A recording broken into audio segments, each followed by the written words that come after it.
जय जय श्री नवनिवृत्त निकुंज विराशी श्वेत राधा वल्लभ लाल की जय। महाप्रभु श्री दशवन चंद्र जो महाराज की जय। श्री हित सेवक जो महाराज की जय। समस्त सहचरी वृंद की जय। श्री वृंदावन धाम की जय। श्री यमुना रस रानी की जय। समस्त संत हरि भक्तन की जय। श्री सद्गुरुदेव भगवान की जय। जय जय श्री राधे श्याम। जय जय श्री राधे श्याम। जय जय श्री राधे श्याम। जय जय श्री हरिवंश। भक्ति भक्त भगवंत गुरु चतुर नाम गपु एक। तिनके पद वंदन किए नासई विघन अनेक। जनक सुता जग जननी जानकी अतिशय प्रिय करुणा निधान की। जाके जुग पद कमल नवाऊं तासु कृपा निर्मल मति पाऊं। मखेश्वरी क्रियेश्वरी स्वदेश्वरी सुरेश्वरी त्रिवेद भारतीश्वरी प्रमाण शासनेश्वरी रमेश्वरी छमेश्वरी प्रमोद काननेश्वरी ब्रजेश्वरी ब्रजाधिपे श्री राधिके नमोस्तुते। ब्रजेश्वरी ब्रजाधिपे श्री राधिके नमोस्तुते। प्रथम श्री सेवक पद सिरनाओ। प्रथम श्री सेवक पद सिरनाओ। करऊ कृपा श्री दामोदर मोपे श्री हरिवंश चरण रति पाऊं। प्रथम श्री सेवक पद सिरनाओ। गुण गंभीर व्यास नंदन झुके तुम प्रसाद सुजस रस गाओ। नागरिदास के तुम ही सहायक रसिक अनन प्रति मन भाओ। प्रथम श्री सेवक पद सिरनाओ। प्रथम श्री सेवक पद सिरनाओ। श्री हरिवंश श्री हरिवंश श्री हरिवंश श्री हरिवंश शिव सरकार के अकाल कृपा के फलस्वरूप श्री राधा वल्लभ जी कृपा के फलस्वरूप आप हम सब श्री सहचरियों की सुंदर चर्चा सुंदर कथा में प्रवेश करने जा रहे हैं। श्री की कृपा से पहले हम लोगों ने उससे पहले वृंदावन धाम की अद्भुत महिमा का श्रवण किया। आज से श्री प्रिया जी की सहचरियों की महिमा से उनकी कृपा से सहचरी भाव की जो चर्चा है उसको प्रारंभ करने जा रहे हैं। पिछले कुछ दिनों से नहीं हो पाई थी कथा, बहुत दिन नहीं हो पाई कथा, उसके लिए क्षमा प्रार्थी। अब श्री जी ने फिर से ऐसा अनुकूल वातावरण बनाया, अनुकूल परिस्थिति बनाई, कथा हो रही है। सिर्फ 2 मिनट श्री जी की सखियों का ध्यान करते हैं। ललिता विशाखा चंपक चित्रा तुंग विद्या रंग देवी। ललिता विशाखा चंपक चित्रा तुंग विद्या रंग देवी। इंदुलेखारु सखी सुदेवी। इंदुलेखारु सखी सुदेवी। सकल यूत हित सेवी। जय जय राधा वल्लभ श्री हरिवंश। जय जय श्री वृंदावन श्री वन चंद्र। तो सहचरी भाव में प्रवेश करने से पहले कुछ बातों का हम लोग यहाँ पे जानने का प्रयास करें कि जय हो हमारा राधा वल्लभ लाल। तो सबसे पहली बात कि भगवान के दो स्वरूप हैं, भगवान की दो प्रकार की लीलाएं हैं। पहली है भगवान की ऐश्वर्य लीला और दूसरी है भगवान की माधुर्य लीला। ऐश्वर्य लीला का दर्शन करना है तो कहाँ जाए हम? जगन्नाथ जी जाएं, द्वारका जाएं, बद्रीनाथ जाएं, बद्रिकाश्रम जाएं, यहाँ पे भगवान की ऐश्वर्य लीला का दर्शन हमको होगा। भगवान ऐश्वर्यवान है, भगवान सिंहासन में बैठे हुए हैं। और यही अगर माधुर्य लीला की हम बात करें, माधुर्य लीला, तो वो श्री वृंदावन धाम, ये ब्रज भूमि में भगवान के माधुर्य लीला का दर्शन होगा। माधुर्य लीला का दर्शन भगवान की होगा हमको सिर्फ वृंदावन धाम के अंतर्गत। अब यहाँ पे रुद्यामल यहाँ पे बताया गया है, रुद्यामल के अंतर्गत भोले बाबा वर्णन कर रहे हैं श्री जी की अष्टयाम सेवा का। अष्टयाम सेवा के अंतर्गत इन्होंने यहाँ पे 4 या 5 बार बार बार माता पार्वती से कही कि पार्वती देवी, आप, मैं जो आपको बताने जा रहा हूँ इसको अत्यंत गुप्त रखना, मतलब गुप्त से भी अत्यंत गुप्त रखना भगवती इसको। ये बात वो बोल रहे हैं। क्यों बोल रहे हैं भाई? क्योंकि इसका सहचरी भाव का, इस मंजरी भाव का, इस किंकरी भाव का हर कोई अधिकारी नहीं। और क्या बोला है कि ये वृंदावन धाम है, जो ऋषि वृंदावन धाम है, इसके अंदर ही, इसके इस सीमा के अंदर ही इस भाव को आप रखना, इसके बाहर नहीं जाना चाहिए ये भाव। क्यों? क्योंकि वृंदावन धाम की जो रज है, ये वृंदावन धाम की जो यमुना रस रानी है, ये वृंदावन धाम की जो हवा है, लता पता है, ये इस भाव को हमको पचाने दे पाएंगी, वरना और कोई इस भाव की पुष्टि नहीं करवा सकता, और कोई इस भाव को नहीं पचवा सकता। ये जो वृंदावन की रज रानी, लता पता, इनकी कृपा से इस भाव को हम पचा पाएंगे। मिल तो जाएगा पर पचा नहीं पाएंगे जब तक हमारे पास सैचरियों की कृपा नहीं होगी, रज रानी की कृपा नहीं होगी, वृंदावन धाम। अब ये जो सहचरी भाव है ये अत्यंत गुप्त क्यों है? पहली बात तो ये भाव जो है ना, भगवान के जो भगवान ने, यहाँ पे हम कहते हैं नवदा भक्ति का वर्णन करते हैं भगवान। भगवान ने नवदा भक्ति का उपदेश दिया शबरी माता को, और भी हमारे शास्त्र नवदा भक्ति का वर्णन करते हैं। इसमें 9 प्रकार की भक्तियां होती हैं।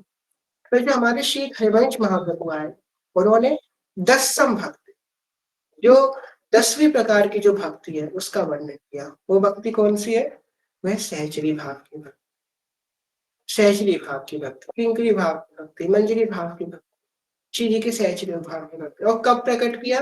रास मध्य ललिताधिक प्रार्थना जो की मनहारी सखी वंशी तप दीनी। तब जब रास के मध्य में ललिता अधिक सहचरियों ने ये प्रार्थना करी, रास के मध्य में कि श्री जी आपके इस गुप्त निकुंज, नौ निबित निकुंज का प्रेम, आपके सहचरी भाव की प्राप्ति कैसे होगी?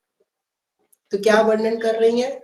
जब ये प्रार्थना करी तो श्री जी ने क्या किया? लाल जू के हाथ से बंसी लेकर के ललिता सखी के हाथ में प्रदान कर, बोले कि ये वंशी जाएंगी प्रचार करने की। सब कथा तो हम सब विस्तृत रूप से सुन ही चुके हैं, सब जानते हैं।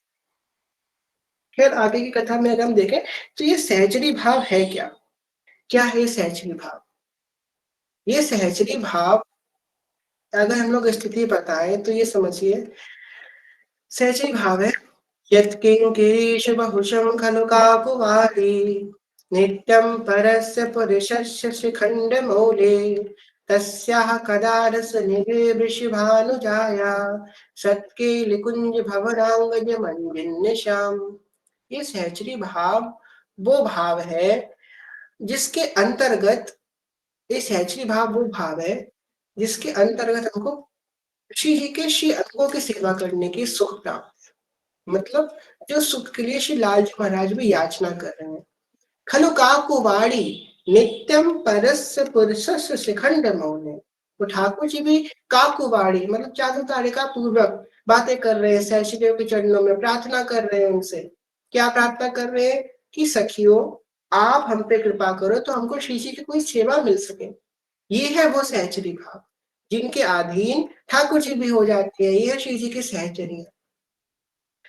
अब यहाँ पे सहचरी भाव हमको कैसे प्राप्त होगा? आचार्य ने कृपा करी, सहचरी भाव दिया आकर के। सहचरी भाव, पहली बात तो हम लोग सोचते हैं कि सखी कौन है? सखी एक स्त्री है, सखी एक स्त्री नहीं है। अब देखिए आज यहाँ पे सहचरी भाव की कथा प्रारंभ हुई और आज राधा वल्लभ देवी आ गए, हमारा श्री वृंदावन धाम भी आ गया।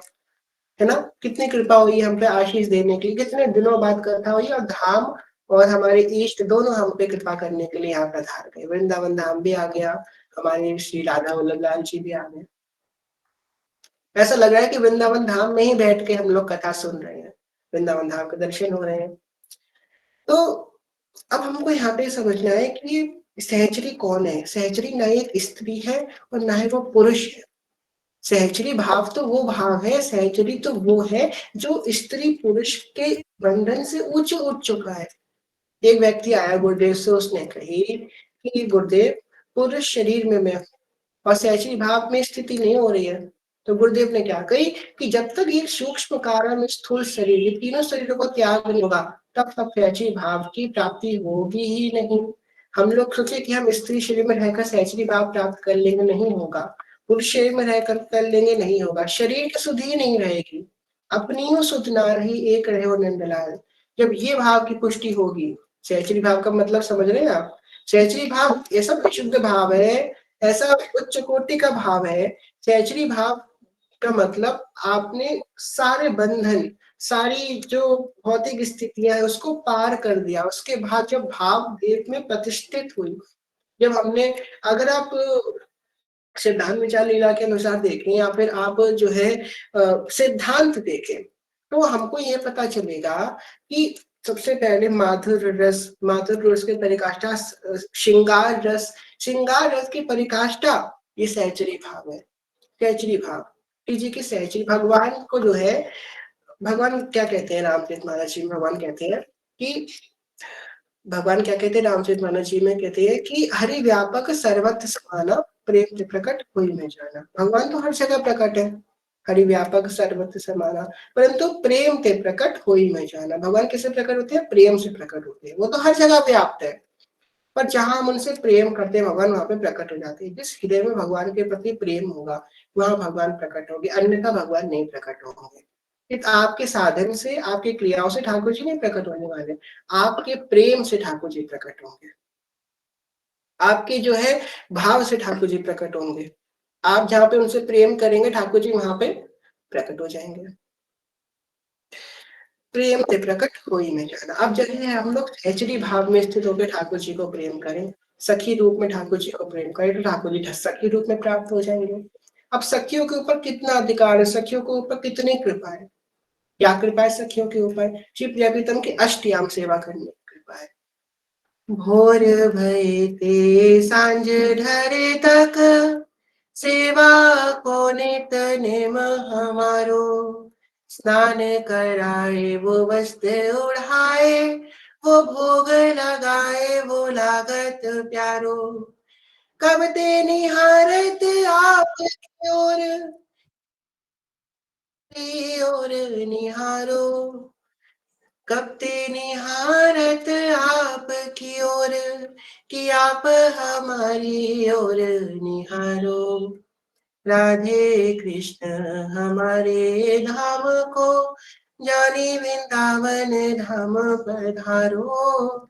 राधे कृष्ण हमारे धाम को, जानी वृंदावन धाम पधारो।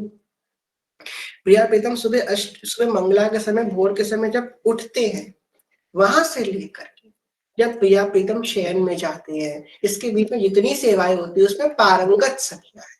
मतलब समझ लो कि एकदम एक क्षण की भी विलंब नहीं होता एक सेवा में श्री, एक क्षण के लिए भी। निकुंज में ऐसा नियम है, कुछ ऐसे कि संविधान होते हैं ना, हर घर के कुछ नियम होते हैं, कुछ संविधान होते हैं। तो हमारे नवनिर्मित निकुंज के कुछ संविधान, पहला, जो भोग एक बार लग जाता है वो भोग दोबारा नहीं लगता। जैसे कि श्री जी ने ये भोग पा लिया, अब वो डिश दोबारा नहीं पवाई जाएगी श्री जी को। जो भोग एक बार लग जाता है वो भोग दोबारा नहीं लगाया जाता। जो वस्त्र एक बार पहन लेती है वो दोबारा नहीं पहनती। जो आभूषण एक बार पहन लेती है वो आभूषण दोबारा नहीं पहनती है। जो श्रृंगार एक बार होता है वो दोबारा नहीं होता। जो सजावट एक बार होती है वो दोबारा नहीं होती। नयो नेह नव रंग रंग नयो रस, नवल श्याम वृष भानु किशोरी। हमारा तो युगल ही नवल नवल है, तो वहां पे कुछ पुराना होते ही नहीं है। कुछ रिपीट होता ही नहीं है। अब सोचो इतनी पारंगत सेवा कैसे करती होंगी सहचरियाँ?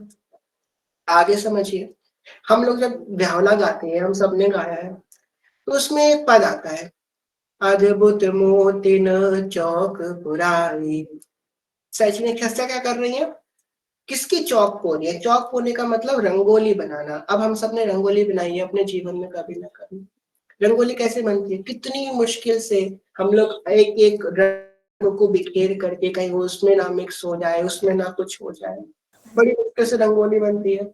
आप सोचिए वही रंगोली अगर मोतियों की रंगोली कैसे बनती होगी? अद्भुत मोतिन चौक पुरायो। सखियाँ क्या कर रही हैं? मोतियों की रंगोली बना रही हैं। आप सोचिए वो स्थिति कितनी विशुद्ध सेवा की अवस्था में वो स्थित होंगी वो सहचर्या। अद्भुत मोतिन चौक पुरायो। पुराए अद्भुत चौक मोतिनो चित्र रचना चौक मोतिनो चित्र रचना महो करी आए दो ठाड़े भये तह सबन की गतिमति हरी। अब मोतियों की चौक पुरा रही है। अब सोचिए एक मोती को अगर हम जमीन पे रखेंगे तो वो टिकेगा? नहीं टिकेगा, तुरंत भागेगा। जमीन पे एक मोती को रखेंगे, बिल्कुल गोल होता है मोती, वो तुरंत भागेगा जमीन से। और सोचो उन मोतियों को एक करके चौक पुरा रही है मोतियों की। ऐसे ऐसी विशुद्ध अवस्था, ऐसी स्थिति जब आती है तब शिव जी की सेवा में हम तत्पर होते हैं। हमको 2 दिन भाव आते हैं, 2 दिन भाव नहीं आते हैं। 4 दिन भजन होता है, 8 दिन भजन नहीं होता। ऐसी स्थिति ऐसे नहीं सहचरी भाव की प्राप्ति होगी। अब सहचरी भाव की प्राप्ति के कुछ साधन सद्गुण भी भगवान, जो बहुत सिंपल भी है और बहुत डिफिकल्ट भी। सबसे पहला, सहचरी भाव में हम लोग कथा में प्रवेश करने जा रहे हैं, सखियों के रूप लावण्य का वर्णन कर सुनने जा रहे हैं, पर क्या हम उसके लायक हैं? पहले अपने आप से पूछते हैं। हम सुनने आए हैं, हम सुना रहे हैं या फिर हम सुन रहे हैं, पर क्या हम वो सुनने की क्षमता रखते हैं? हमारे अंदर क्या स्थिति है वो नहीं है, और नहीं है तो हम कैसे वो स्थिति को प्राप्त होंगे? सबसे पहला सबसे पहला और सबसे विशेष है श्री वृंदावन धाम का वास। वृंदावन धाम का वास 2 प्रकार से होता है। एक होता है वृंदावन धाम का वास जो प्रकट रूप में होता है, और एक होता है अप्रकट रूप। जैसे इस समय आप हम सब यहाँ पे देख रहे हैं स्क्रीन पर, तो हम लोग क्या अप्रकट रूप से वृंदावन में बैठ कर के कथा का श्रवण कर रहे हैं। स्थिति वही आ रही है। अब कोई अगर रिलेट नहीं कर पा रहे हैं तो उनकी बात अलग है, पर स्थिति वही आ रही है। बस हमको घर में बैठ कर ही वृंदावन का ध्यान करना है, लता पता का ध्यान करना है, सेवा कुंज का ध्यान करना है, निधि वनराज का ध्यान करना है, बिहारी जी का, राधा वल्लभ जी, राधा रमन जी का ध्यान करना है, केली कुंज राधा वाटिका का ध्यान करना है। ये ध्यान हमको क्या करेगा? ध्यान हमको अप्रकट रूप से वृंदावन का वास का अनुभव कराए। अब प्रकट रूप से वृंदावन धाम का वास कैसे होगा वो तो सब जानते हैं, प्रकट रूप में वृंदावन में वास करना। दूसरा, वृंदावन की रज का सेवन करना। वृंदावन की रज हमारे पास है, हम उसका सेवन कर रहे हैं या उसको धारण कर रहे हैं तो सहचरी भाव में पुष्टि होगी। तीसरा, रसिकाचार्यों के वाणी का स्वाध्याय करना। एक केलीमाल जी, हरिदास स्वामी जी की वाणी, व्यास जी की वाणी, व्यास वाणी, हमारे हृदय श्याम प्रभु की वाणी 84 जी। इस 84 जी के पदों को सिर्फ 12 पद पढ़ के रख देना, ये नहीं है इसको सेवन करने का तरीका कि आपने 12 पद पढ़ के रख दी है, ऐसा नहीं। दिन भर आपके 84 जी के पद चले, तब आप 84 जी का सेवन कर रहे हैं। कोई भी एक पद जो आपने पकड़ लिया, अब वो दिन भर आपके चल रहा है, 1 पद चल रहा है, 2 पद चल रहे हैं, आप पूरे 84 जी क्यों ना चल रहे हो, पर 84 जी के पद आपके हृदय के अंदर चल रहे हैं तो आप 84 जी का सेवन कर रहे हैं। और चौथा, जो बहुत विशेष है, वृंदावन के रसिक संतों का संग। जो वृंदावन से जुड़े हुए लोग हैं उनका संग, वृंदावन के ग्रंथों का श्रवण, ये सब हमको जो है सहचरी भाव की प्राप्ति कराने वाला है। अब अगर हमारे जीवन में ये सब है तो बड़ी अच्छी बात है, नहीं है तो हम करने का प्रयास करें, हमने सुन लिया। और अगर हम प्रयास भी नहीं करते हैं तो शिव जी अपने आप करा दे। क्यों? क्योंकि अगर आपके हृदय में चाहने करने की इच्छा मात्र है ना, तो वो अपने आप करा देंगे। आप नहीं भी एक कदम भी, कहते ना, एक कदम तो आगे बढ़ाओ तब वो पकड़ेंगे। अरे तुम एक कदम भी आगे मत बढ़ाओ, तुम बस लेटे लेटे सोचते रहो, हाँ श्री जी मिल जाएंगी, श्री जी मिल जाएंगे। तुम पड़े पड़े सोचते रहो, श्री जी मिल जाएंगे, श्री जी मिल जाएंगे, श्री जी ऐसे मिल जाएंगे। श्री जी खुद आके तुम एक कदम बढ़ाओगे वो 10 कदम तुम्हारी तरफ खुद ही बढ़ा लेंगी। तुम क्या एक कदम बढ़ाओगे श्री जी की तरफ? ये 10 कदम तुम्हारी तरफ बढ़ा लेंगी, अपने आप आकर के तुमको पकड़ लेंगी। तुम्हें नहीं जरूरत है बढ़ने की चीजें की तरफ। ऐसी हमारी सोच है। अब देखिए, इतनी सहज सहजरी भाव तो हर किसी को क्यों नहीं प्राप्त हुआ? हर किसी को सहजरी भाव क्यों नहीं प्राप्त हुआ? एक बहुत समय पहले एक पोस्ट डाली थी ग्रुप में, शायद आप लोगों ने देखी होगी। क्या है वो पोस्ट? कि निकुंज जाने की जो पासपोर्ट है वो हमारा श्री राधा नाम है, और पासपोर्ट पर जो स्टैंप लगती है वो है श्री हरिवंश नाम। कह रहे हैं ध्रुवदास जी, हम सब ने पढ़ी, क्या पढ़ी? शतलीला पढ़ी, सुनी। क्या कहती है? एक किशोरी कृपाते जो कछु होए सो होए। आगे क्या कह रहे हैं? सौ कृपाति सुलभ नहीं, ताको कौन पाए, चरण शरण हरिवंश की, सहज बने बनाए। शिव श्री हरिवंश की शरणागति, जो हमारे रसिकाचार्य हैं, जो रसिक हैं, उनकी शरणागति, अगर उनके शरणागत हो जाएंगे, जिनको वृंदावन है कृपा तिन्हीं की होए, वृंदावन में तभी तो रह न पाए ये सोए। भैया, उनको, उनके है पिया लाल, उनकी है सहज, उनका है श्री वृंदावन धाम, उनका है सब कुछ। वो कृपा करेंगे तो आपको जब चाहे दे देंगे। दीदी क्या कह रही है? मैं ही सजनी जो की हूँ, आशीष ही सजनी, जिसको चाहेंगी उसको दे देंगी, और हम सब पे तो बाय डिफॉल्ट कृपा हुई है। तो कहते हैं भाई, कथा में कई बार कह चुके हैं, आगे भी कहेंगे कि हम सब पे कृपा तो बाय डिफॉल्ट हो गई है, अहेतु की कृपा हुई है। कोई कोई साधन नहीं है। कितना साधन करेंगे? शिव जी जितना भजन कर सकते हैं, बोले अब बड़ा भजन करते उतना भजन नहीं कर सकते, वो भी रास में प्रवेश नहीं कर पाए बिना ललिता सखी कृपा से। हम सब पे तो बाय डिफॉल्ट कृपा हुई। कितना भी अपने आप को अभागा कह लो तुम, मेरा तो बड़ा भाग्य खराब है, मैं तो ऐसा हूँ, मैं तो कुछ करने जाता हूँ, मेरा कुछ होता ही नहीं है, बड़ा अभागा हूँ मैं। पर तुम पे एक बड़ा भारी भाग्य है तुम्हारा, तुम दुनिया में भले आप भागे हो, पर तुम बड़े भागी हो। क्या भागी हो? कि तुमको श्री जी की सहचरी भाव मिला है, श्री जी के सहचरी भाव के आचार्य मिले हैं, ये वाणी जो मिली है। ये 84 जी ये साधारण नहीं है, ये 84 जी ही आपको सहचरी भाव में लेने जाने वाली है। पहली सीढ़ी है 84 जी। अभी तो हम लोग, अभी तो हमको कुछ परिचय नहीं हुआ है, इसलिए हम नहीं समझ पा रहे हैं। ये 84 जी ही हमको सहचरी भाव में स्थित करेंगे। ये जो आज जो जो प्यारों से लेकर के आज देखे थे वो प्यारी जो रंग भरी 84 पद है ना, टूटे 84 भमिंते निरख है जुगल किशोर, इनमें इतना सामर्थ्य है कि आपको 84 लाख योनियों से मुक्त करा के प्रिया प्रीतम का साक्षात्कार कराने वाले। अब यहाँ पे हम लोग अगर रुद्यामल का श्रवण करें, रुद्यामल के पहले श्लोक में पार्वती माता क्या कह रही है? देव देव महादेव शंकर प्राण वल्लभ, श्री राधा कृष्ण नित्यम ध्याननम कथमे ममो।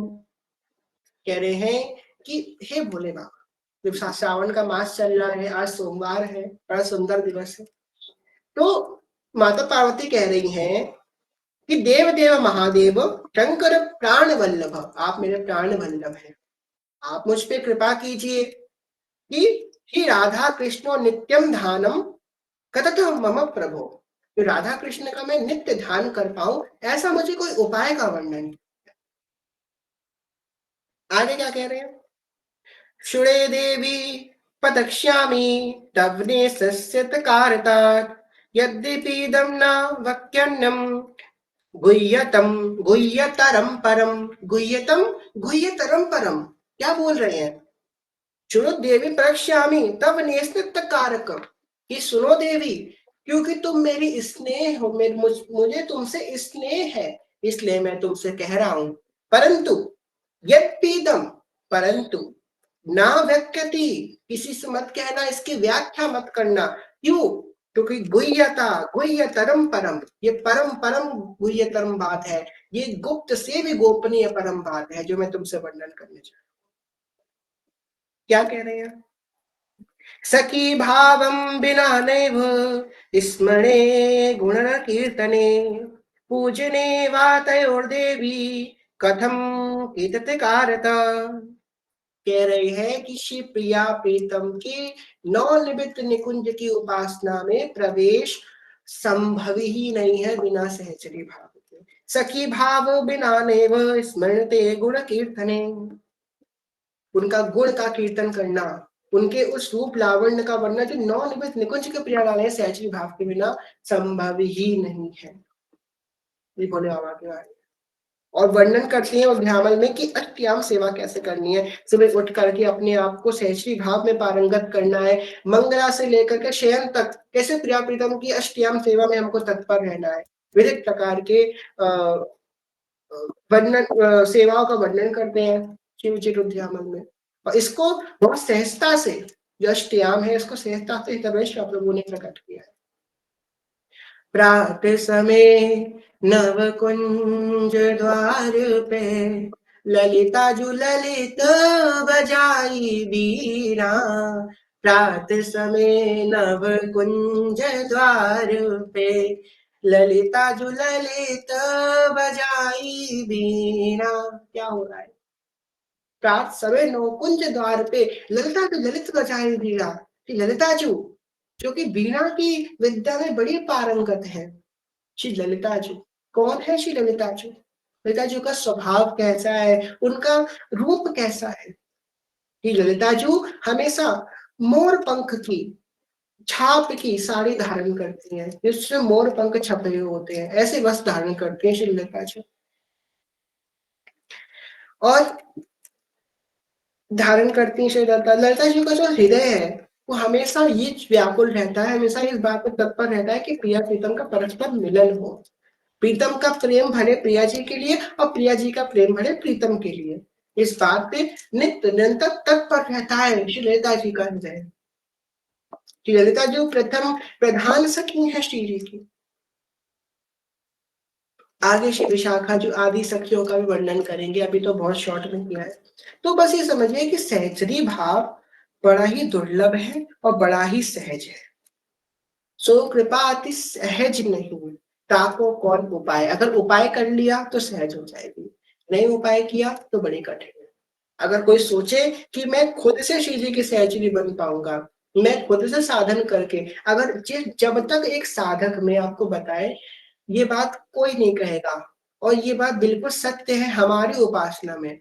सब लोग कहेंगे कि आपको जो है अपने साधन पे बल रखना है, अपने जो है बल रख, अपना जो है करना है, आपको अपने भजन नहीं करोगे तो भगवान की प्राप्ति कैसे होगी। हमारे यहाँ भजन से नहीं होगी भगवान की प्राप्ति, हमारा तो भजन करने, भगवान की प्राप्ति की इच्छा से भगवान की प्राप्ति हो जाएगी। हम सहचरी बनना चाहें तो हम सहचरी बन जाएंगे, और जो बनना चाहेंगे वैसे ही आचरण करेंगे। अब इसका मतलब ये नहीं है कि लहंगा चुन्नी पहन के घूमना घूमना प्रारंभ करते हैं, क्योंकि शरीर है ही नहीं सहचरी। शरीर हमारा सहचरी नहीं है, ये तो हमारा आत्म स्वरूप है जो सहचरी भाव में स्थित होगा। एक छोटी सी कथा कहते हैं, इससे आपको थोड़ा सा पता चलेगा कि सहचरी भाव क्या है। हमारे श्री अयोध्या धाम के बहुत सुंदर संत श्री लक्ष्मण शरण जी महाराज, वो सहचरी भाव में बड़े तत्पर थे। वो सीता मैया की सहचरी भाव से, सियाजू की सहचरी भाव से सेवा करते थे, और नित्य उनके कुटिया में और कुछ वार्ता नहीं होती, सीताराम सीताराम सीताराम बस। राम रघुवर की प्राण प्रिया, भजोरे मन सिया सिया। राम रघुवर की प्राण प्रिया, भजोरे मन सिया सिया।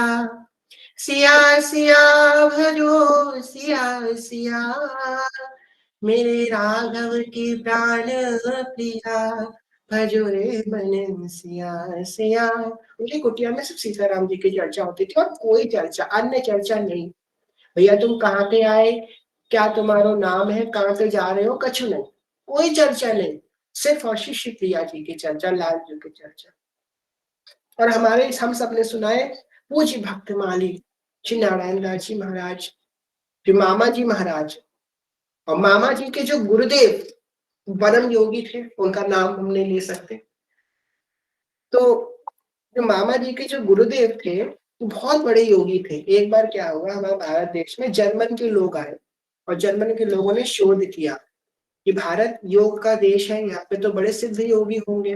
उन्होंने 2 साल तक शोध किया, पर उनको भारत में एक भी योगी नहीं मिला। तो उन्होंने किताब लिखी कि भारत एक बेकार देश है, यहाँ पे योग की बातें तो करते हैं पर कोई सच्चा योगी यहाँ पे नहीं है, बस आंख मुंह बंद करके योगी आपको मिलेंगे, तो सच्चा योगी यहाँ पे है ही नहीं। वो लोग ये किताब लिखकर भारत से वापस जा रहे थे, पर उन लोगों को परिचय दे दिया महाराज जी का। महाराज जी के पास आए वो लोग, बोलने लगे कि हमको योग देखना है, भारत में तो कोई मुझे योग दिखाई नहीं पाया, मुझे कोई संतुष्ट नहीं कर पाया। जब उन्होंने ये बात बोली तो वो बोले कि मैं तुमको योग की सिद्धि दिखाऊंगा। वो उठे और यमुना जी पे, वो गंगा जी के ऊपर चल गए, जैसे कि कोई जमीन पे चलता है ऐसे वो यमुना जी गंगा जी को चल के उन्होंने पार कर दिया। उनकी वीडियो भी बनाई उन लोगों ने, वीडियो बनाई, वीडियो में कैप्चर हुई ये बात। चल के पार कर दिया, उस पार चले गए। फिर बोले हे गंगे मुझे रास्ता दो। और गंगा जी के ऐसा लगा कि दीवार हो गई, इधर गंगा जी और इधर गंगा जी ऊपर ऊपर हो गई और बीच में रास्ता बन गया। वो इधर रास्ता पार करके आए, पार करके रास्ता आए इधर। और वो लोग अचंभित रह गए, बोले कि महाराज जी आपने तो मुझे संतुष्ट कर दिया। बोले ये तो कुछ भी नहीं है। कह रहे हैं कि ये तो मेरी एक एक दिन की साधना का फल नहीं है। कह रहे हैं कि मैं तुम्हें सब कुछ दिखा सकता हूँ, परंतु ये पुस्तक तुमको फाड़नी पड़ेगी। उन्होंने नतमस्तक हुई, यह पुस्तक फाड़ी और बोले कि हाँ भारत में आज भी योग विद्यमान है, बड़े सिद्ध योगी हैं। तो पर उनको एक बात बहुत खराब लगती थी, भैया योगी थे, ज्ञान मार्ग के उपासक थे, योग मार्ग के उपासक थे, कि ये सखी सहचरी भाव क्या होता है। भगवान ने सुंदर पुरुष का शरीर दिया है, ये सखी बन के घूम रहे हैं, हम प्रिया जी की अली हैं सखी, ये सखी सहचरी भाव क्या होता है, ये मुझे नहीं समझ में आता। अक्सर ये बात कहते रहते थे वो। नारायण दास जी के गुरुदेव है भक्तमाली मामा जी महाराज की, जो सहचरी भाव में स्थित है, उनके गुरुदेव की बात है ये। तो किसी ने बोला कि नहीं नहीं भाई ऐसा नहीं है, ये भी एक भगवान की माधुर लीला, भगवान की माधुर लीला का प्रतीक है, ये भी एक प्रकार की भक्ति, ये भी एक प्रकार का रस है, ये भी एक प्रकार का भाव है। तो बोलिए मुझे आप कोई ऐसे महापुरुष का दर्शन करवाओ जो सहचरी भाव में स्थित हो। वो व्यक्ति उनको श्री लक्ष्मण शरण जी महाराज के पास लेके गया। कुटिया में गए और कुटिया प्रवेश करते ही उनके मन में ऐसी अद्भुत शीतलता प्राप्त हुई कि वो उसका वर्णन नहीं कर पाए। ऐसी अद्भुत शीतलता हृदय में, अद्भुत प्रेम का स्फूर्णा होने लगी। ऐसे लगने लगा कि वो इस भौतिक जगत में है ही नहीं। सुंदर उनका आनागमन वहां पे होने लगा, आते जाते रहे, सेवा मिल गई उनको वहां पे। और एक दिन श्री लक्ष्मण शरण जी महाराज के चरण दबा रहे, चरण दबाते दबाते, और इतने वैराग्यवान थे वो कि स्त्रियों को छूना क्या, स्त्रियों का दर्शन तक नहीं करते थे। अद्भुत वैराग्यवान महापुरुष, स्त्रियों से बहुत दूर रहते थे। एक दिन चरण दबा रहे थे उनके, और चरण दबाते हुए देखा कि वहां पे श्री लक्ष्मण शरण जी महाराज है ही नहीं। वहां पे तो एक 14 वर्ष की एक सुंदर युवती, एक किशोरी वहां पे लेटी हुई है और उसके चरण दबा रहे। ऐसी ये बात को देखे एकदम अपने हाथ पीछे कर लिए, अरे अरे मैं ये क्या कर रहा हूँ, मैंने स्त्री को छू लिया। और जैसे उन्होंने ये बात देखी वैसे लक्ष्मण चंद्र जी महाराज उठे और बोले प्रिया अली, आज आपको आपके स्वरूप का भान हो गया, अब लग जाओ साधन में। आज से उनका नाम प्रिया अली हो गया। क्यों? प्रिया जी की प्यारी, प्रिया जी की सखी, प्रिया अली उनका नाम हो गया। और श्री प्रिया जी की सहचरी, और उनके उस स्वरूप का दर्शन करते ही उनको सहचरी भाव की ऐसी स्फूर्णा हुई, सहचरी भाव का ऐसा रंग चढ़ा कि वो इतने बड़े महापुरुष हुए कि वो सहचरी भाव के रासाचार्य बन गए, आचार्य बन गए सहचरी भाव के। ऐसे कृपा से, ऐसे हेतु कृपा से सहचरी भाव प्राप्त होता है, ऐसी कृपा से। और एक सहचरी भाव कहते हैं ना, कुछ बातें होती है, छोटी छोटी बातों से बड़ी बड़ी बड़ी चीजें निकल जाती हैं। एक बहुत छोटी बात आपसे कहेंगे, अगर किसी, ये बहुत बड़ी बात है, अगर किसी सहचरी भाव की, जिसका सहचरी भाव पुष्ट हो चुका है, ऐसा कोई महापुरुष आपसे आकर के आपको सखी बोल देता है, ये बहुत छोटी बात होती है, पर ये बात हमने खुद ने अनुभव करी हुई है और कई लोगों से सुना भी हुआ है। अगर कोई सहचरी भाव में पुष्ट व्यक्ति है और वो आपसे बोलता है सखी, उससे आपका सहचरी भाव पुष्ट हो जाएगा, बस इतनी वाक्य सखी बोल देने से उसके, ऐसी कृपा होती है। अगर किसी सहचरी भाव जिसका पुष्ट है, उसी जी के आठोपैम सेवा में स्थित है, उस व्यक्ति ने आपसे सखी बोल दिया, इतने से आपका सहचरी भाव पुष्ट हो जाएगा। अब जैसे कि हम लोगों ने सुना कि जो लक्ष्मण शरण जी महाराज की कुटिया में हो गए, ऐसा अद्भुत भजन उनको मिलने लगा कि स्फूर्णा उनको होने लगी। अगर आपको वैसी कुटिया आज देखनी है तो जाइए राधा वाटिका, हमारे दादा गुरुदेव के पास, उनकी कुटिया में प्रवेश करते ही आपको सहचरी भाव की स्फूर्णा होने लगेगी। ऐसे परमाणु है वहां के, श्री प्रिया जी के लिए रोना आने लगेगा। कोई पत्थर होगा वो भी पिघल जाएगा, इसका हृदय पत्थर होगा वो भी पिघल जाएगा, सिर्फ वहां बैठ जाने से। कुछ क्रिया मत करो, कुछ सेवा मत करो, कुछ नाम जप मत करो, कुछ साधन मत करो, बस वहां पे जाकर के बैठ जाओ तुम। वहां से भाव हमारी राधा वाटिका में बैठने मात्र से सहचरी भाव की पुष्टि होने लगती है साधक की। ऐसा प्रभाव है दादा गुरुदेव का। तो बात यहाँ पे आगे हम बढ़ते हैं कि सहचरी भाव कौन देगा हमको? सहचरी भाव हमारे सतगुरुदेव भगवान हमको देंगे। सहचरी भाव देने वाले सदगुरुदेव भगवान। इसलिए साधक को बहुत सोच समझ के, वैसे तो गुरु शिष्य को चयन करते हैं, पर एक बात हम आपसे कहेंगे कि बहुत सोच समझ के, बहुत सोच समझ के किसी गुरु के शरणागत होना, बहुत सोच समझ के। किसी के बाहरी रूप को देख करके, किसी की वाणी को सुन करके, कहीं भीड़ देख करके कभी मत जाना, यहाँ पे तो भीड़ है, ये तो बड़े सुंदर है, बड़ा अच्छा बोलते हैं। नहीं, बोलने को तो बहुत कोई बोल सकता है, सुंदर तो कोई भी देख सकता है, भीड़ तो कहीं भी आ सकती है, पर क्या आपके हृदय में ये बात आ रही है कि हाँ, ये गुरु मुझे शिव जी तक ले जा सकते हैं? आपका मन भर रहा है कि नहीं भर रहा है उनको देख करके, उनको सुन करके कि हाँ ये मुझे शिव जी तक पहुंचा देंगे? आपका मन भर जाए तभी उनके शरणागत होना जाकर, क्योंकि गुरु ही आपको सहचरी भाव में पुष्टि दे सकते हैं।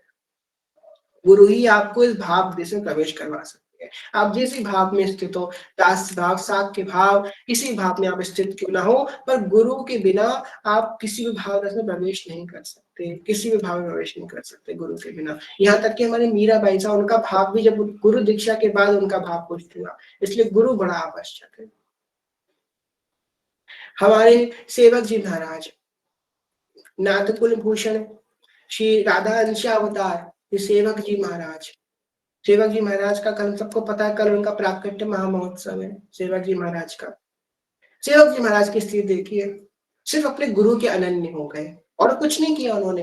हा हरिवंश, हा हरिवंश, गुरु के अनन्य हो गए। गुरु के संग संग नित्य विहार मिल गया, नित्य विहार गुरुदेव ने उनको हितजू ने उनको पूरा नित्य विहार के दर्शन करवा दिए। तो बस गुरु के अनन्य होना है और हमको गुरु ही सहचरी भाव की पुष्टि दे पाए। गुरु के अंतर्गत होके चलोगे तो गुरु आपको सहचरी भाव में स्थित कर देंगे। किसी को देर से करेंगे, किसी को जल्दी करेंगे, पर कभी घबराना मत। कभी तुम जो है जल्दी मत करना कि मुझे अभी तक सहचरी भाव क्यों नहीं प्राप्त हुआ। हर किसी की अलग अलग कोटि की स्थितियां होती है। ऐसा नहीं है कि आपको भी प्राप्त नहीं हो तो आपकी स्थिति छोटी है, ऐसा नहीं है। आपको जल्दी प्राप्त हो गया तो आपकी स्थिति बड़ी, ऐसा भी नहीं है। सबको अपने समय पे सहचरी प्राप्ति प्राप्त होती है, भाव देश की प्राप्ति होती है, सबका अलग अलग अवस्था होती है। तो इस बात को हमको याद रखना है कि भाई हमको ये सोच समझ के चलना है कि गुरु ही हमको सहचरी भाव की प्राप्ति कर पाए। आगे अगर हम लोग चर्चा में बढ़े तो हमारे जो हित निकुंज है, अब नॉन हित निकुंज के भी अलग अलग स्थितियां। हमको अगर सहचरी भाव समझना है तो हमने वृंदावन समझ लिया, हमको नॉन हित निकुंज भी समझना पड़ेगा। नॉन निवृत्त निकुंज, इसकी चर्चा वृंदावन के बाहर नहीं गई, इसकी चर्चा हमने नहीं सुनी। आपने हमने इस नौ निवृत्त निकुंज के बारे में पहले कभी नहीं सुना था। क्यों नहीं सुना था? क्योंकि ये ऐसा धाम है, इसकी चर्चा और कहीं बाहर है ही। श्री वृंदावन धाम की कृपा के बिना इसमें प्रवेश नहीं है। और हमारे रसिकाचार्यों ने एक सिद्धांत बनाया, हमारे हरिदास जी महाराज ने, धर्मवंश महाप्रभु ने, स्वामी जी अग्रदास जी महाराज ने और व्यास जी महाराज ने एक नियम बनाया। क्या नियम बनाया? कि सहचरी भाव की दीक्षा वृंदावन धाम के क्षेत्र के बाहर नहीं दी जाएगी। तो ये बात बिल्कुल सत्य है। आप कहीं और भाव की दीक्षा लेना चाहें, आपको दास भाव की दीक्षा लेनी है तो आपके गुरुदेव आपको कहीं आए हैं, कोई कथा करने आए को दे सकते हैं, सखे भाव की दीक्षा दे सकते हैं, पर सहचरी भाव की दीक्षा वृंदावन के अंदर ही मिलेगी। वृंदावन के बाहर सहचरी भाव की दीक्षा कोई दे ही नहीं सकता। ये मंत्र जो निज मंत्र है, ये वृंदावन की सीमा के बाहर उच्चारण ही नहीं हो सकता है इसका, इस निज मंत्र का। ये निज मंत्र वृंदावन धाम की सीमा के अंदर ही रह सकता है उच्चारण के रूप में, बाकी मन में तो फिर वो कहीं भी लेकर के चला जाए मंत्र को। इसलिए ये वृंदावन के क्षेत्र के अंदर, वृंदावन के रज में बैठ करके ही सहचरी भाव की प्राप्ति होती है। आगे अगर हम लोग देखें नवनिवृत्त निकुंज, नवनिवृत्त निकुंज में भी जो हमारी परंपरा का, जो हमारी उपासना का है, वो है, उसका नाम पता है क्या है? एक जो हमारा देश है, आपका और मेरा देश है, वो है श्री हित निकुंज। आपको हमको किसमें जाना है? आपको जाना है श्री हित निकुंज में, का नाम है श्री हित निकुंज। आगे से याद रखिएगा, अपने टिकट में देख लीजिए, आपके टिकट में ये जो डेस्टिनेशन है ये श्री हित निकुंज है। क्यों श्री हित निकुंज है? क्योंकि ये निकुंज किसका बसाया हुआ है? हरिवंश महाप्रभु का बसाया हुआ निकुंज है। इसमें कौन रहता है? इसमें श्री हरिवंश जोड़ी रहती है। हमको जाना है श्री हित निकुंज में।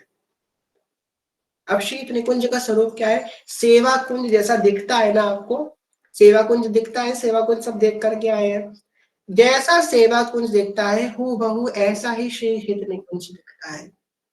जैसा सेवा कुंज है वैसा ही हूबहू श्री हित निकुंज है। इसलिए हम आपसे कहते हैं जब भी वृंदावन है सेवा कुंज अवश्य जाए। अब आपको कहेगा आपको कैसे पता, आप क्या देख करके आए हो? वो सब बातें यहाँ पे हम नहीं कह सकते। बस इतना समझिए कि श्रीहित निकुंज साक्षात सेवा कुंज ही है। जो सेवा कुंज है वही श्रीहित निकुंज है। सेम दिखते हैं दोनों, बिल्कुल सेम। अब निकुंज का स्वरूप क्या है? श्री ये सजनी जो अपनी गोद पसार के बैठी है, एक तरफ लालजू एक तरफ प्रियाजू, उनको लाड लगा रही है सजनी। तो हम सब दर्शन करे हैं ऐसे भाव के कि ही सजनी जो की गोद में प्रिया प्रीतम खेल रहे हैं, ऐसे ही श्रीहित निकुंज का स्वरूप। यहाँ पे हर सखी को प्रिया से जोड़ने वाली श्री सजनी। देख सखी राधा प्रिय केली, कई बार कथा बताया है कि सखियों का आकर्षण प्रिया प्रीतम की तरफ करने वाली है। निशिधोष जानत नाही सजनी एक रस, बिजी नाही सजनी एक रस बीजी रहे, गोप गोपिनु आदि दुर्लभ ते सो कई दिन प्रति लहे। सखियों के मन एक है नौने में। अब प्रिया जी के मन में कोई सेवा आई, वो सभी सखियों के मन में वो सेवा स्फुरित हो जाएगी। प्रिया जी के मन में आया आज तो हिंडोला होना चाहिए, मन मन की रुचि जान नेह विधि अनुसर है। क्या है दुर्गा जी ने क्या कही है? मन मन की रुचि जान नेह विधि अनुसर है। क्या करती हैं? मन मन की, जो प्रिया जी के मन में रुचि हो रही है, आज प्रिया जी के मन में हिंडोला का उत्सव हुआ, आज प्रिया जी के मन में झूला झूलने का मन हुआ, तो बदरा आ जाएंगे, बादल आ जाएंगे, सखियां झूलन डालने लगेंगी और प्रार्थना करने लगेंगी। ऐसो मान नहीं कीजे हट, छोड़ो रिया री, तुम तो परम सयानी वृष भानु की लली, राधे झूलन पधारो झुकी आए बदरा, प्यारी झूलन पधारो झुकी आए बदरा। अब एक संसार का स्वरूप समझते हैं, इस प्रकार सखियों की सेवा सांसारिक सेवा से अलग है, इसको समझने का प्रयास करते हैं। संसार की सेवा और सखियों की सेवा कैसे भिन्न है? संसार में हम किसी की सेवा करते हैं, ठीक, आप किसी की सेवा करना प्रारंभ करेंगे, बहुत बहुत सत्य है ये। आप 2 दिन सेवा करेंगे बड़े प्रेम से, 3 दिन करेंगे, 2 महीने करेंगे, 6 महीने करेंगे, 1 साल करेंगे, एक समय बाद आप जिसकी सेवा कर रहे हैं आपके मन में उसके प्रति आदर, उसके प्रति शिष्टाचार कम होने लगेगा। अगर नहीं है ये बात तो बता दीजिए, बिल्कुल सत्य है। जिसकी आप सेवा करेंगे उसके प्रति शिष्टाचार, उसके प्रति आदर आपका कम होने लगेगा।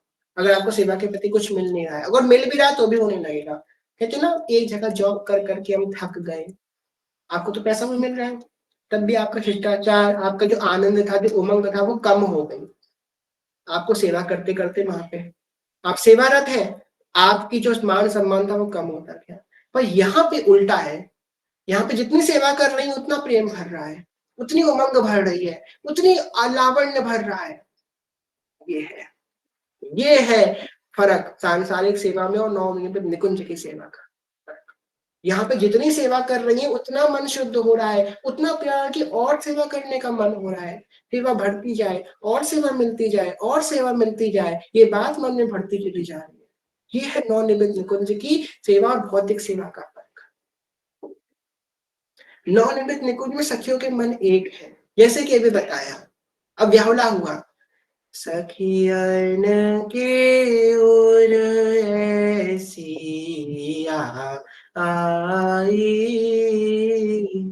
ब्याह विनोद रटे सुखदा आई, यह बात सब के मन भाई,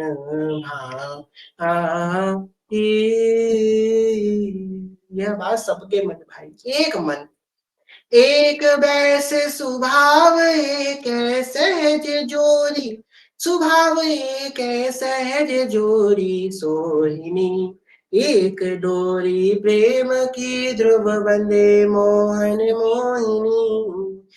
एक स्वभाव, एक वैस है, एक स्वभाव सखियों का, एक मन है, भिन्नता नहीं है। जहां भिन्नता होगी विचार में मतभेद होगा, विचार का भेद होगा, मत का भेद होगा, पर वहां पे कोई ऐसा ऐसा कोई शब्द है ही नहीं, किसी के मन में राग है ही नहीं।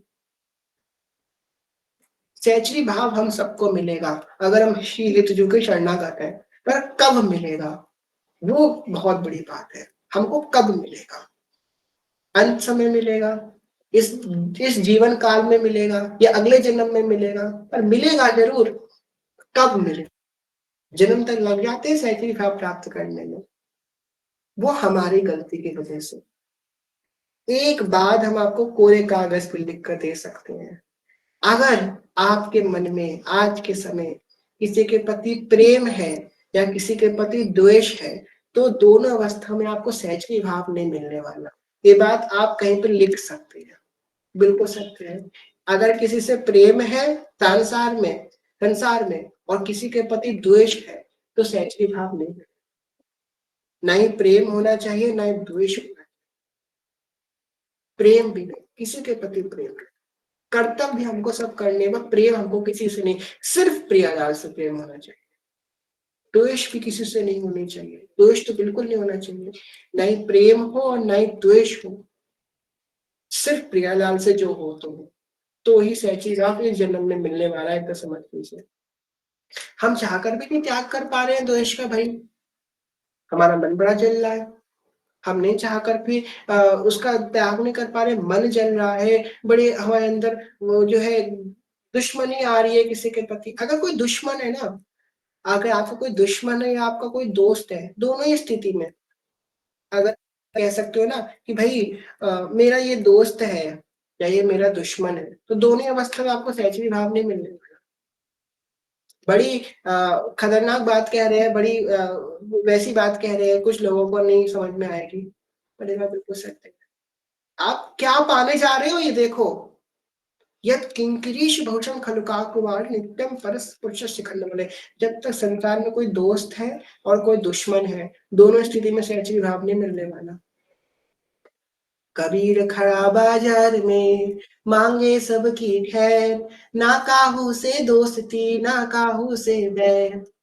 ना ही कोई हमारा दोस्त होना चाहिए और ना ही कोई हमारा दुश्मन होना चाहिए, ये बात हमको समझनी है। जब तक कोई दोस्त है या जब तक कोई दुश्मन है, तब तक सहजी भाव से आप दूर है। एक सहेली हमारी है, वो कौन है हमारी? प्रिया जी। राधे झूलन पधारो झुकी आए बदरा, प्यारी झूलन पधारो झुकी आए बदरा। हमारी एक सहेली है श्री प्रिया जी, वो रूप रंगीली रस भरी वो स्वामिनी जी हमारी। और कौन आपको सखा चाहिए और कौन सखी चाहिए? देखो इच्छा हो सकती है, पर आपको सच बताए ना, अगर इस जन्म में प्रियालाल ने ठान ली है, तो ये बात बताए आपको, अगर प्रियालाल ने ठान लिया कि आपको इसी जन्म में सहचरी बनाना है, श्री हित निकुंज में लेकर के जाना है ना, तो आपका कोई दोस्त बन ही नहीं पाएगा, ना ही कोई दुश्मन बन पाएगा। आप चाहोगे कि मेरा कोई दोस्त बन जाए, मेरा कोई दुश्मन बन जाए, तब भी नहीं बन पाएगा। ना ही कोई दोस्त होगा, ना ही कोई दुश्मन होगा, ये बात बिल्कुल सत्य है। चाह कर भी नहीं बन पाएगा। पूरे कोई-कोई लोगों को देखा जिंदगी में वो दोस्त ही ढूँढते हैं, उनको कोई दोस्त नहीं मिला। वो किसी से उनका कोई दुश्मन ही नहीं हो पाया। ना ही कोई दुश्मन होगा, ना ही कोई दोस्त होगा। या आपसे कोई पूछे आपका कौन दोस्त है? कोई शब आंसर ही ना हो आपके पास। कोई पूछे आपका कोई दुश्मन है, कोई आंसर ही ना हो आपके पास। आपको कौन व्यक्ति अच्छा नहीं लगता, उस वो भी कोई आंसर ना हो आपके पास। तब आप सहचरी भाव के लिए एलिजिबल हैं। हाँ, आचार्य कृपा कर सकते हैं आपके ऊपर। ऐसी स्थिति सहचरी भाव की आएगी।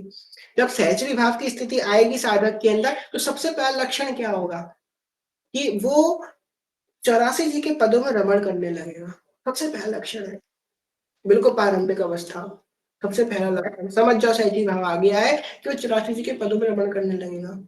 वो लीलाएँ उसके सामने प्रस्तुत होने लगेंगी। वो लीलाएँ जो चल रही है 84 जी के पदों में, उसकी आँखों के सामने प्रत्यक्ष आ जाएँगी। वो उसमें रमण करने लगेगा उस 84 जी की लीलाओं में। तब जब साधक का सहचरी भाव पहली अवस्था होगी, भ्रमण करने लगेंगे 84 जी के पदों में। इसलिए तो कहते हैं 84 जी को मत छोड़ना। 84 जी बड़ी आवश्यक, बहुत आवश्यक है, बहुत ज़्यादा आवश्यक है। 84 जी को पकड़ के चलो। 84 जी सहचरी भाव में लेकर के जाएँगे। अब कहेगा हमको तो निज मंत्र नहीं मिला, शरणागत मंत्र मिला है।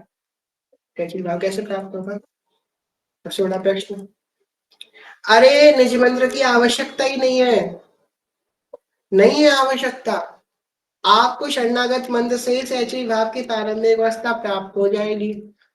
किसी से सुन करके नहीं, जी करके बता रहे हैं। शरणागत मंत्र जो है ना, उसी से आपको सहचरी भाव प्राप्त होने लगेगा। ये जो रमण है ना, ये जो वाणियों में रमण है वो चालू हो जाएगा। और जहां रमण चालू हुआ आपको बताएं हम, जहां आपका रमण चालू हुआ 84 जी के पदों में आपकी स्थिति प्रारंभ हुई, गुरुदेव खुद निज मंत्र दे देंगे आपको। बुला लेते कई बार, आंखों की सुनी हुई बात है। कई बार गुरुदेव ने फोन करवाया है, पता है। शरणागत मंत्र मिल गया, हमें नंबर नोट करते हैं आपका।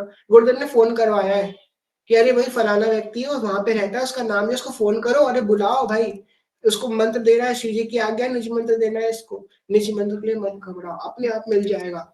गुरुदेव खुद बुला के दे देंगे। आप बस अपनी साधन को देखो, आप क्या कर रहे हो। साधन को भी मत देखो, अपनी शरणागति को देखो, तुम्हारी शरणागति कहाँ पर है।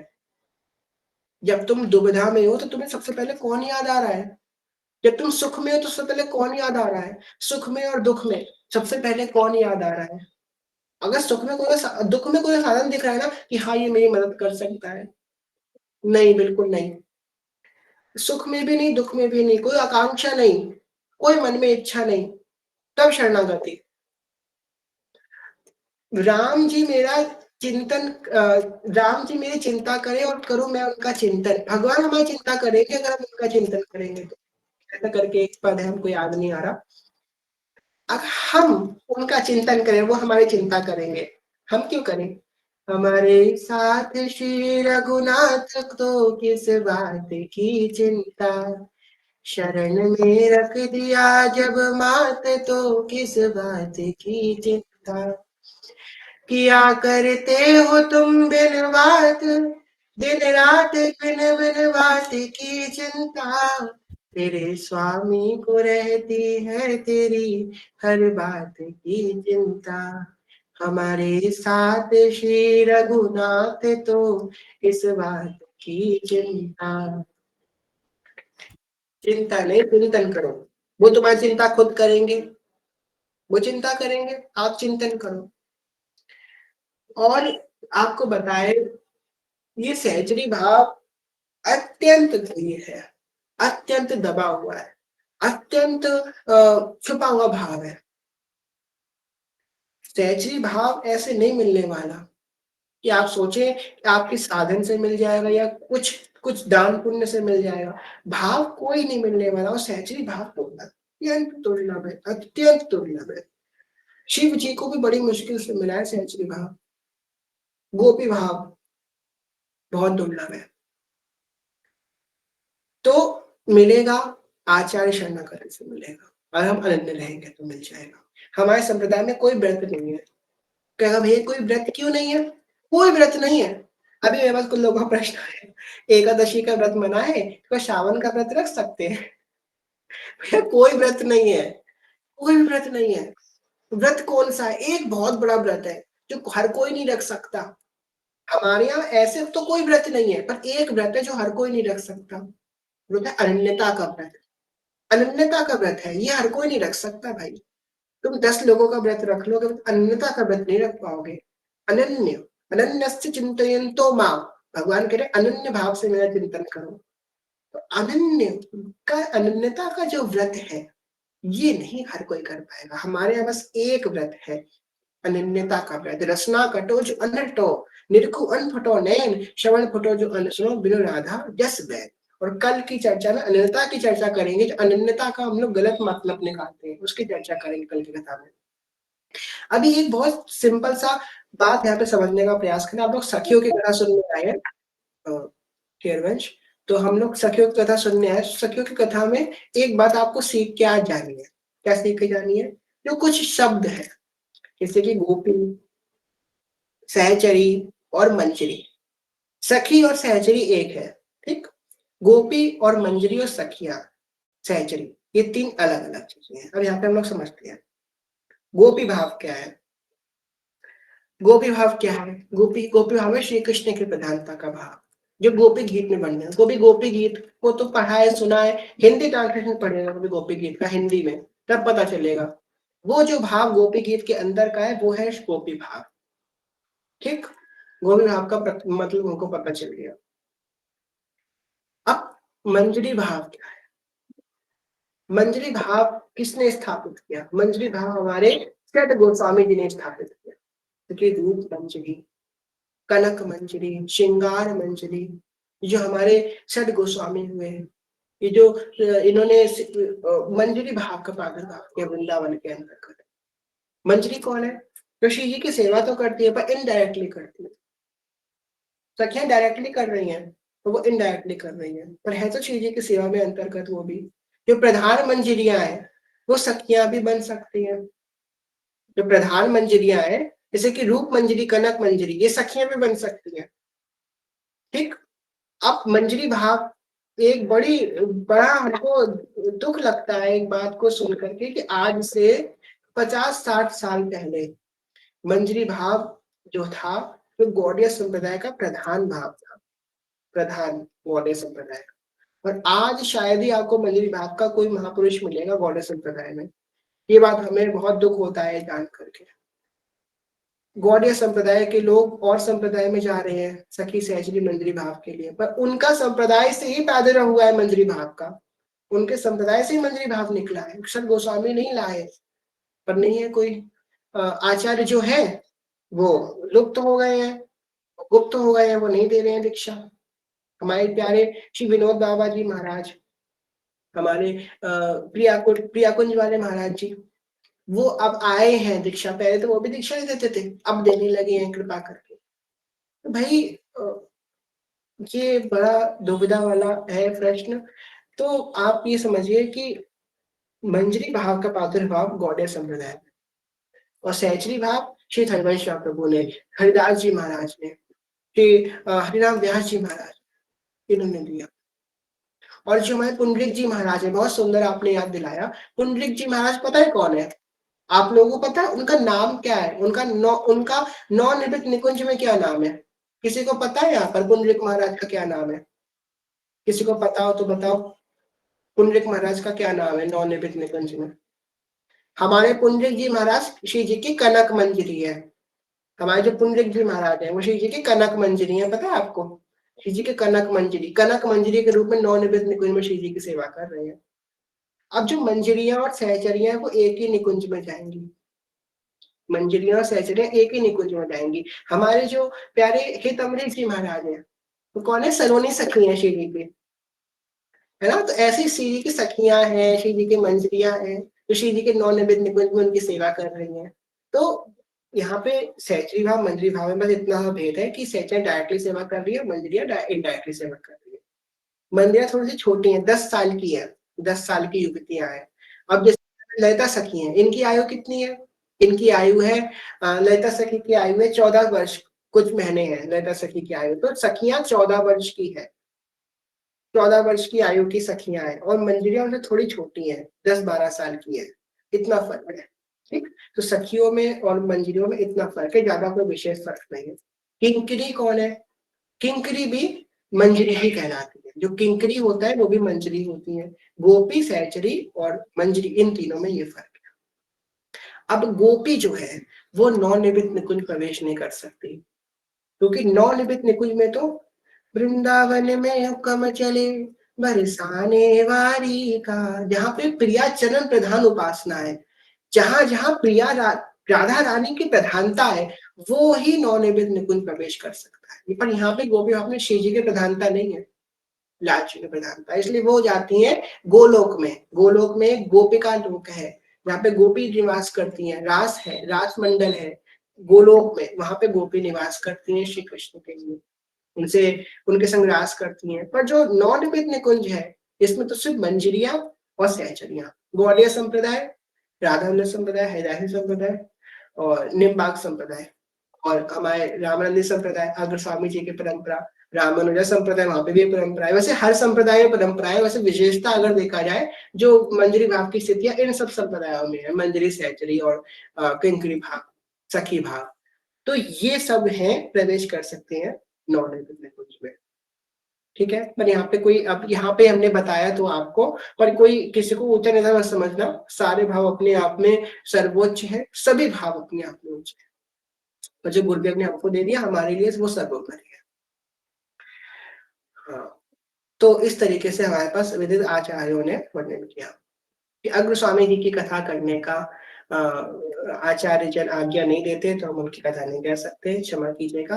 अग्र स्वामी जी महाराज अग्र अली हैं श्री जी की, उनकी कथा थोड़ी गोपनीय है, सबके सामने हम नहीं कह सकते, तो आचार्यों की आज्ञा नहीं है, इसलिए हम नहीं कह सकते। तो यहाँ पे हमको बस ये समझना है कि सहचरी भाव मिलेगा, अनिम्नता से मिलेगा, शरणागति से मिलेगा। ललिता सखी की उपासना है सिंघनी को चीर, आगे क्या कहते हैं, है सिंघनी को चीर, क्या दो जगह ठहरेगा ये, कहाँ ठहरेगा? या तो स्वर्ण के पात्र में ठहरेगा, या तो शरणागत बच्चे के मुख में ठहरेगा। जो शरणागत होगा ना बच्चा, उसके पेट में ठहरेगा, या तो स्वर्ण के पात्र में ठहरेगा।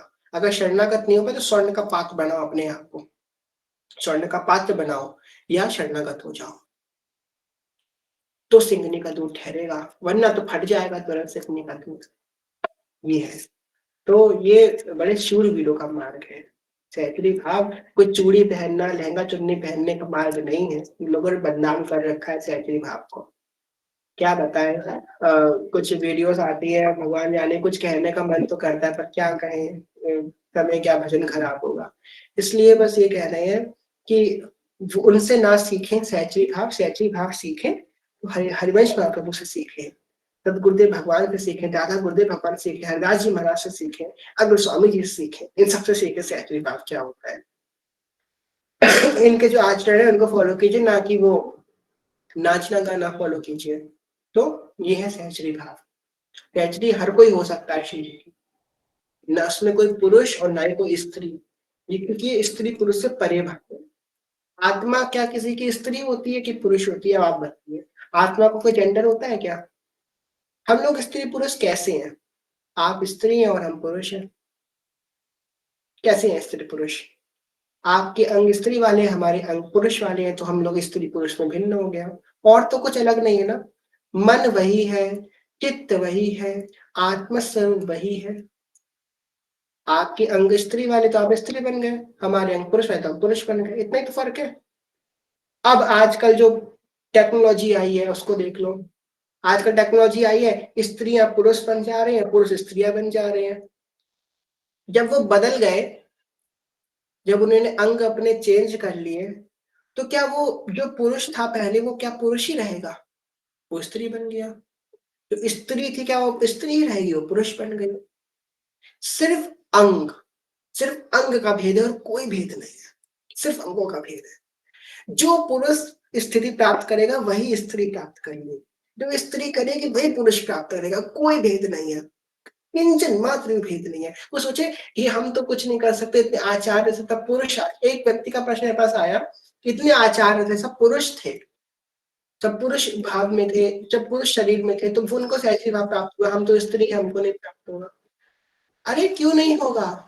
हमारी जितनी ललिता, विशाखा, चंपा की सब तो स्त्रियां ही, स्त्री शरीर में ही तो है, तो स्त्रियों को भी होगा, पुरुष को भी होगा, सबको होगा सहज भाव का प्राप्ति। तो अब कोई कहेगा अगर सेक्स स्त्री पुरुष में कंपैरिजन कुछ नहीं है, कुछ भेद नहीं है, तो भाई श्री जी की सखियां स्त्री शरीर में क्यों रहती हैं? वो तो पुरुष शरीर में भी रह सकती हैं, है ना? श्री जी की सखियां लहंगा चुन्नी पहन के क्यों रहती हैं? ललिता, विशाखा जी, वो भी तो पुरुष शरीर में रह सकती हैं, इसलिए रहते हैं श्री जी की अनुकूलता के लिए। अब श्री जी सेवा करेंगी, श्री जी को नहलाना धुलाना होगा, तो पुरुष शरीर नहला धुलाएगा, श्री जी को अजीब सा लगेगा, तो श्री जी की अनुकूलता के लिए, शिव श्री जी की अनुकूलता के लिए वो स्त्री रूप धारण करते हैं, श्री जी की अनुकूलता के लिए। पहला रीजन ये हो गया। दूसरा, अब श्री जी के जो प्रसादी वस्त्र होंगे, श्री जी के प्रसादी आभूषण होंगे, उसको धारण करना है, इसलिए स्त्री शरीर, सिर्फ इसलिए, और कोई भेद नहीं है कि स्त्री सर्वोच्च है कि पुरुष सर्वोच्च है, कोई भेद नहीं है, सब बराबर। तो बस इस तरीके से हम लोगों को समझना है कि स्त्री भाव और पुरुष भाव में कोई भेद नहीं है, सब भाव सेम है, बस हमको भाव प्राप्त करना है, अपने भाव देश में आना है, इस देहात्म बुद्धि से, इस देह भाव से उठ करके सहचरी भाव में स्थिति प्राप्त करनी है। कल की कथा में, कल हमारे श्री नाथ कुलभूषण श्री राधा अंश अवतार श्री सेवक जी महाराज का प्राकट्य महामहोत्सव है। बोलिए श्री सेवक सेवक जी महाराज की जय। सेवक जी महाराज का प्राकट्य महामहोत्सव है। अब कल क्या होगा? कल एक बहुत सुंदर चीज होगी। हरिवंश सेवक वाणी हम लोगों ने पढ़ी, तो सेवक जी के प्राण कौन है? चलिए आप सब लोग बताइए, सेवक जी के प्राण कौन है? सेवक जी ने अपनी वाणी में किसको अपना प्राण कहा है, किसको अपना हृदय कहा है? सेवक जी के प्राण, सेवक जी का हृदय कौन है? जय हो। सेवक जी के हृदय हरिवंश महाराज, हित जो है सेवक जी का हृदय, सेवक जी का प्राण हरिवंश है, यही कह रहे हैं ना बार बार सेवक जी सेवक वाणी में। अब सेवक जी की चर्चा तो हम लोग चाहे तो सेवक जी का चरित्र भी कल कर सकते हैं, सेवक जी के चरित्र की कथा करें उनके प्राकट्य महोत्सव में, पर इस बार सेवक जी की प्रेरणा ये नहीं पड़ी। इस बार सेवक जी चाह रहे हैं कि उनके आचार्य, उनके प्राण, उनके हृदय की कथा हो, श्री हित सजनी जी की कथा हो। हरिवंश बाबू का चरित्र बहुत बार किया हम लोगों ने, हरिवंश बाबू का चरित्र बहुत बार सुना है, पर प्यारे ही सजनी जी का नहीं सुना। जो प्यारी ही सजनी जी है, जो अनन्य भाव से राधा राधा राधा श्री राधा, राधा श्री राधा श्री राधा, राधा राधा राधा श्री राधा श्री राधा। ये ही सजनी जो नित्य निरंतर राधा नाम का जप करती है, उनका परिचय, किस प्रकार उनके हाथ के खिलौना है प्रिया प्रीतम इस सजनी, क्योंकि उनकी एक एक नक्श से लेकर के उनकी चंद्रिका तक का ध्यान करेंगे, अंगों का वर्णन, स्वभाव का वर्णन, उनके रूप लावण्य का वर्णन, उनकी सेवा का वर्णन, वो क्या सेवा करती हैं सजने जो का वर्णन करेंगे। अंत में जब सत सखियों की चर्चा हो जाएगी, उसके बाद अष्टयाम की चर्चा करेंगे संकुचित भाव से, जितनी आज्ञा है उतनी। और कल से हरियाली पीछे है, सब लोग अपने घर में झूलन डाले श्री जी का, जितना आपकी व्यवस्था हो उस हिसाब से झूला अवश्य डाले।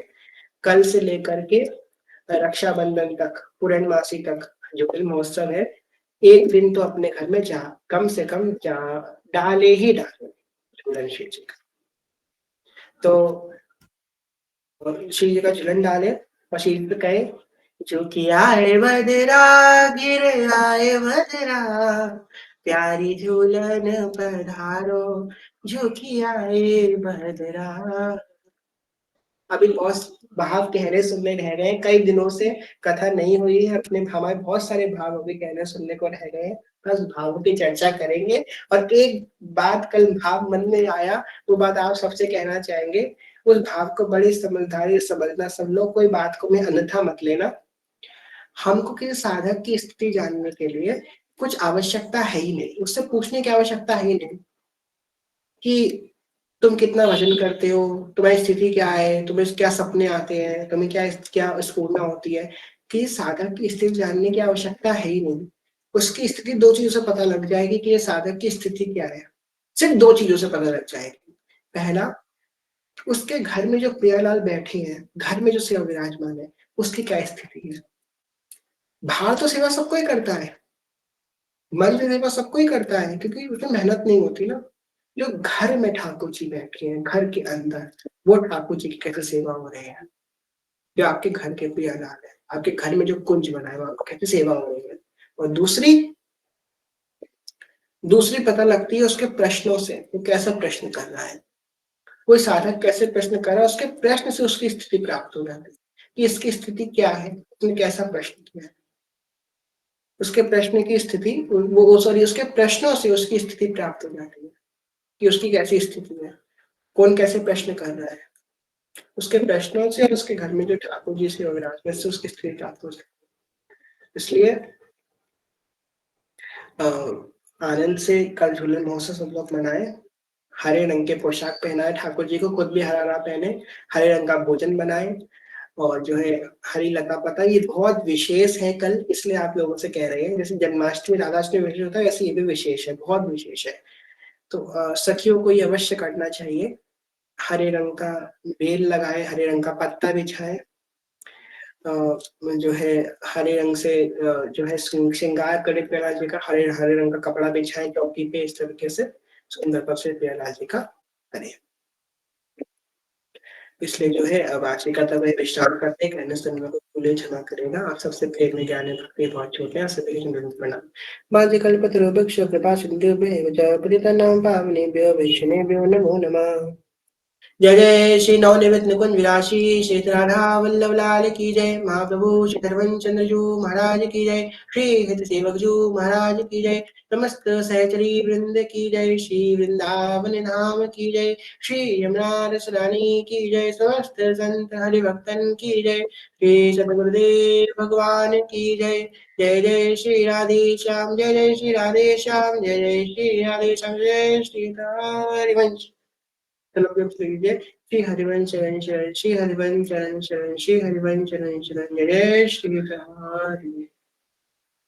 ललिता विशाखा चंपक चित्रा तुंग विद्या रंग देवी। ललिता विशाखा चंपक चित्रा तुंग विद्या रंग देवी। इंदुलेखारु सखी सुदेवी, इंदुलेखारु सखी सुदेवी, सकल युति हित सेवी। जय जय राधा वल्लभ श्री हरिवंश, जय जय श्री वृंदावन जीवन। सखियों में चरण प्रणाम। और सखी आप पे कृपा करें, आप हम सब इस भाव में प्रवेश करें। आज का समय विश्राम करेंगे। कुछ प्रश्न है आप लोगों